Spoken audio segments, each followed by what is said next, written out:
Welcome to the weekly market recap with Securities. Let's take a look at some of the latest developments in the Sri Lankan economy and financial markets. Sri Lanka's private sector credit has hit a major milestone, crossing the 8.5 trillion rupee mark. According to the latest data from the central bank, credit to the private sector stood at 8.55 trillion rupees at the end of April 2025. That's an increase of over 111 billion rupees in just 1 month and a total increase of 414 billion rupees since the beginning of the year. Analysts say the steady growth reflects stronger lending activity boosted by low interest rates and rising business confidence. The year-on-year growth rate in private credit now stands at 7.2%, showing clear signs of recovery in credit demand after a prolonged downturn. Central bank data also shows that this momentum has been largely supported by relaxed monetary policy and improving economic conditions, prompting banks to expand lending, especially to key sectors such as manufacturing, trade, and services. Economists believe the trend is likely to continue provided inflation remains low and market conditions stay stable. Sri Lanka's economy has shown strong signs of recovery with a 4.8% growth in gross domestic product during the first quarter of 2025 compared to the same period last year. According to the Department of Census and Statistics, GDP at constant 2015 prices rose to 3.48 trillion rupees, up from 3.32 trillion in the first quarter of 2024. The data also shows that GDP at current prices reached over 8.27 trillion rupees, marking a 4.5 increase from the same quarter last year. Breaking down the sectors, industrial activity led the growth with a solid 9.7% expansion. The services sector also contributed positively, growing by 2.8%. However, agricultural activity declined slightly by 0.7%. In terms of contribution to the overall economy, services made up the largest share at 57.4%. Industry accounted for 26.7%, agriculture 7.6%, while taxes less subsidies on products contributed 8.3% to GDP.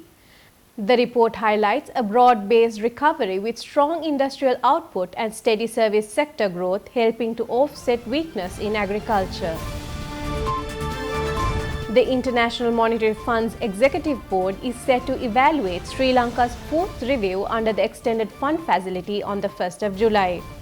IMF First Deputy Managing Director Dr. Geeta Gopinath confirmed the scheduled review and acknowledged the country's strong progress under the 4-year IMF program. She noted that Sri Lanka has made major strides in restoring macroeconomic stability. Among the key achievements, inflation has fallen sharply from a peak of 70% to negative 0.7%.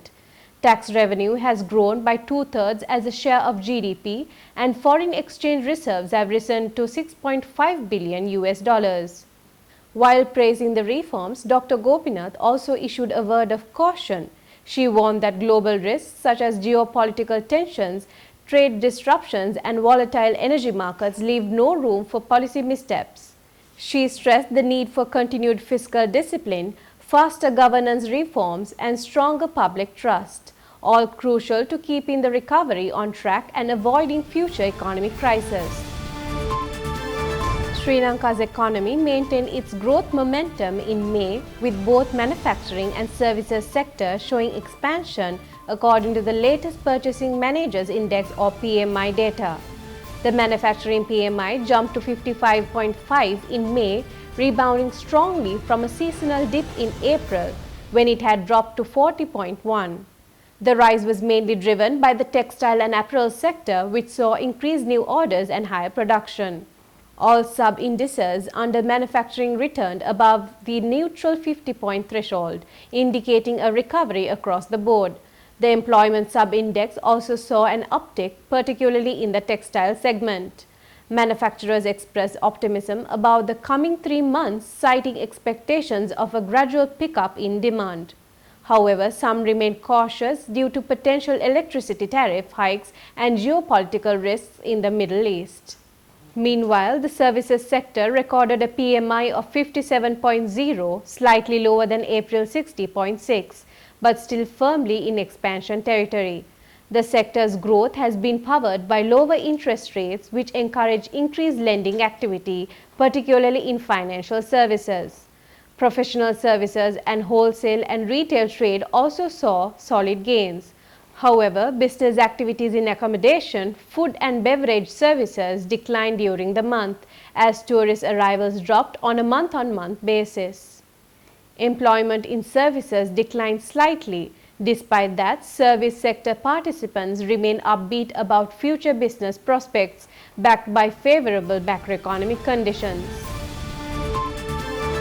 Sri Lanka's economic recovery is expected to continue through 2025, with GDP projected to grow by 4.2% according to Bloomberg Intelligence.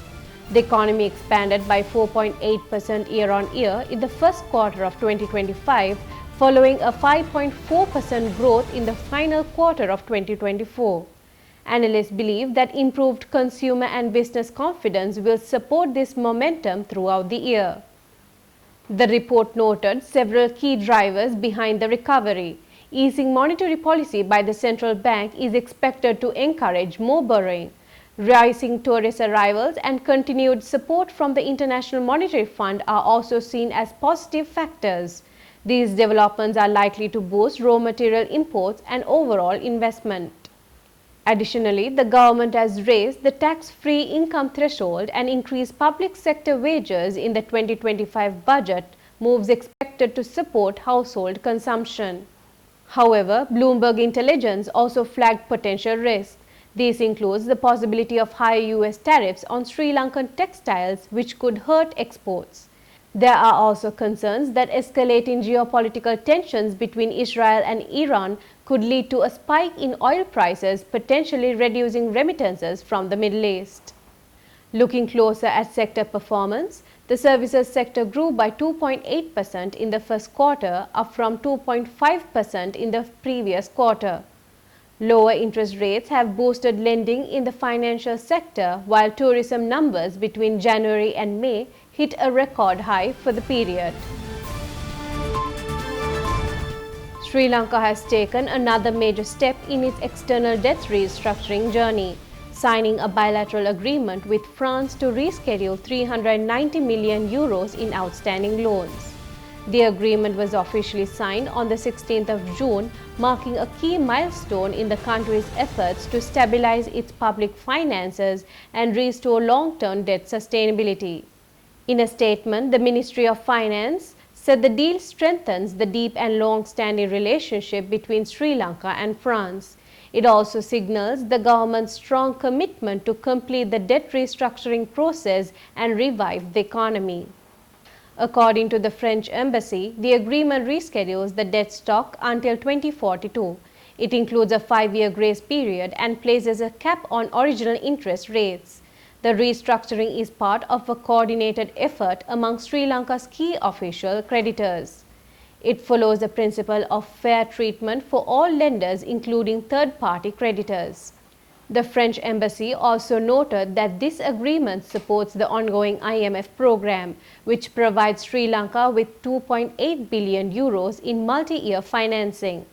France reaffirmed its continued support for Sri Lanka's economic recovery, calling the signing a significant step toward financial stability and growth. Let's take a look at this week's Treasury Bill auction results.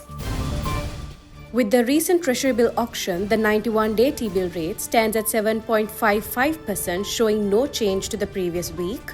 The 182-day T-bill rate stands at 7.72%, up by 1 basis points, and the 1-year T-bill rate stands at 7.94%, showing no change compared to the previous week. Thank you for watching. We'll be back next week.